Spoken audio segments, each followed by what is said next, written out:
Il se trouve que dans le milieu politique français, je suis celui qui est suivi depuis l'origine, parce que moi j'ai assisté à la conférence de presse, je ne suis pas né probablement, la conférence de presse où De Gaulle a annoncé que la France allait reconnaître la Chine En populaire. 64. 64. Je n'étais pas née. Voilà.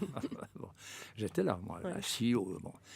Et ça a été un coup de tonnerre dans le monde, parce que les États-Unis n'en voulaient pas. Quand j'étais président de la République, il y a eu le décès du président Mao.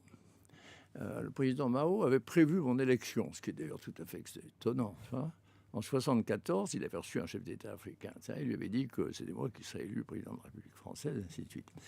Et ensuite, moi, j'étais très lié avec Deng Xiaoping, qui est l'homme du renouveau chinois, qui est venu en France, qui était un peu à moitié en exil, que j'ai reçu à la maison, chez moi. Je suis allé prendre des repas avec lui. Et donc, j'ai suivi le virage de la Chine.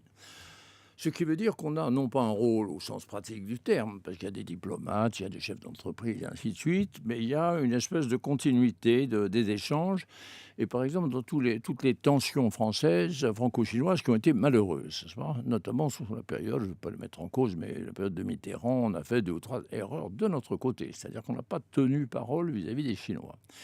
J'ai toujours essayé, dans ces périodes, de maintenir au contraire la continuité de la bonne entente franco-chinoise. Et alors, quand je vais dans les villes chinoises, ils me disent « Nous savons que vous êtes un ami du peuple chinois. »